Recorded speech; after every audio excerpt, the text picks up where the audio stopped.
You can make great YouTube video and still hurt its performance by rushing through the upload process. I am not one of those creators that will come and pretend to you that I haven't made such mistake before.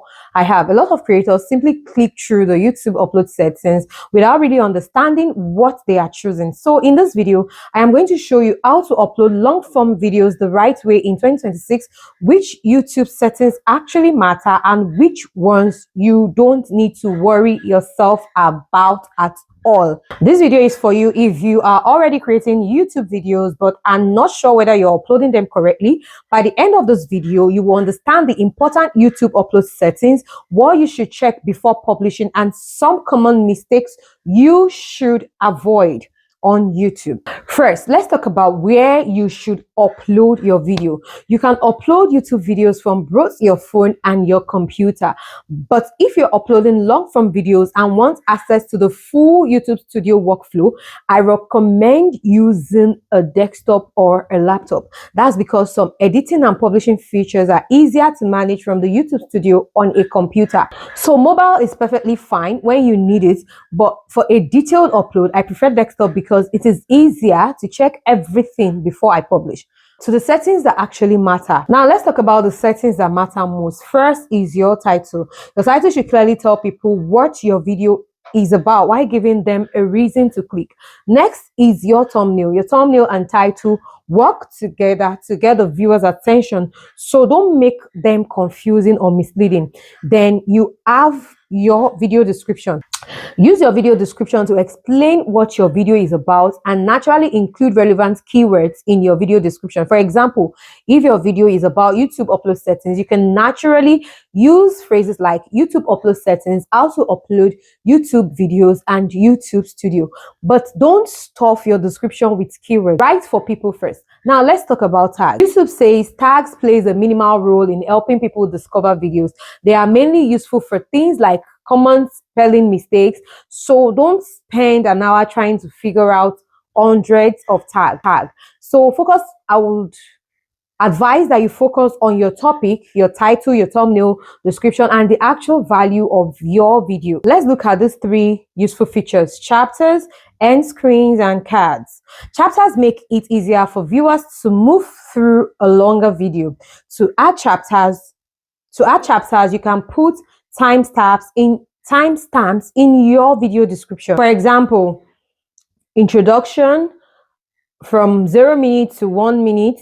From 1 minute to 1 minute 30 seconds, you have the YouTube upload settings, then the thumbnail settings, then publishing the video. Your first timestamp should start at 0.00 and the timestamps should be in order. YouTube can then turn them into clickable video chapters when the requirements are met.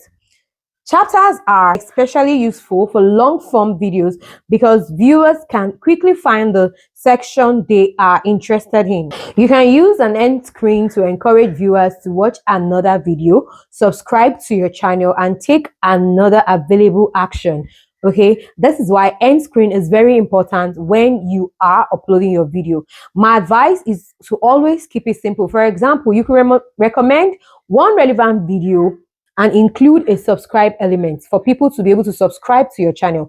The goal isn't to fill the screen with options. The goal is to give the viewer one clear direction. Remember that end screens appear during the final part of eligible videos, and your videos need at least 25 seconds long before you can use end screen. Now let's go to cards. You can also use cards.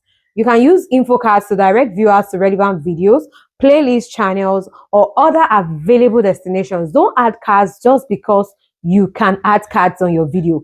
Add cards that are relevant or related to the video people are actually watching. Use them genuinely to help the viewer and not for selfish purpose. Let's look at some important settings you should pay attention to before publishing. The first thing is altered or synthetic content.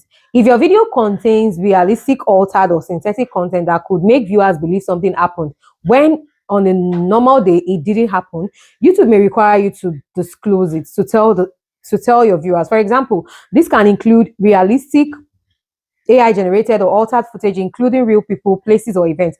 But simply using AI to help write a script brainstorm ideas or edit your videos does not automatically mean you need to select the AI option. So answer this question honestly based on the actual content in your own video. Now to this section of made for kids.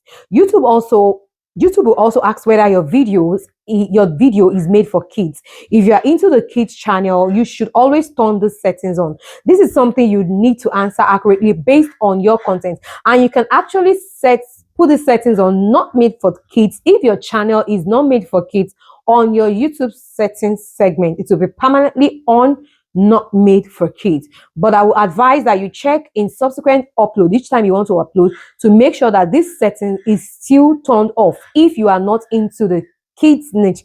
The disadvantage of turning these settings on, that it is made for kids while your channel is for adults, is that YouTube will limit the reach of your videos. Okay, so this is something you need to do. Don't choose an option simply because you think it will help your video get more views. Every option has its own advantage or disadvantage. Have this at the back of your mind.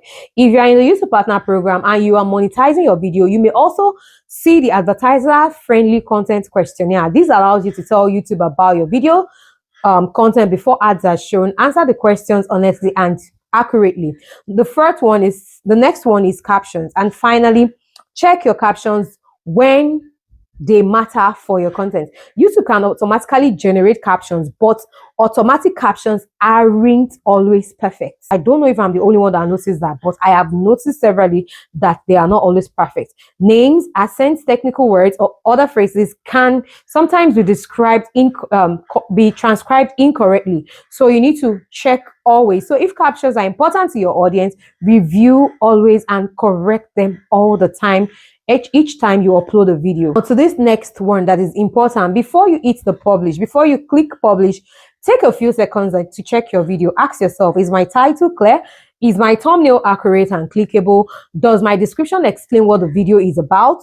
Did I choose the correct audience setting? Did I answer the alter content question? Are my chapters working? Did I have the end screen? And if I am monetizing, did I complete the ad suitability information accurately? Then choose your visibility. Okay, either private, unlisted, public, or schedule.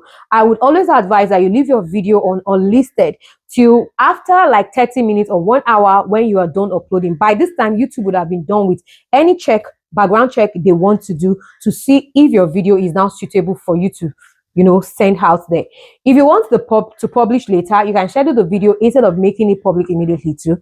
And the important thing is not even to rush through the upload process. I tell you, take a few extra minutes to always check. In that way, you are not wondering later whether you missed a part or an important YouTube settings. And that's how I would upload a long form YouTube video in 2026. You don't need to obsess over every single setting. Focus on the things that actually matter: a clearer title, strong thumbnail, useful description, accurate audience and disclosure setting, and also a good viewing experience. If this video helped you, subscribe for more YouTube tips, YouTube SEO, YouTube growth strategies, and monetization tutorials. And in my next video, I'm going to break down what YouTube's latest algorithm changes actually mean for small channels. I'll see you in the next video. Thank you. Jesus loves you.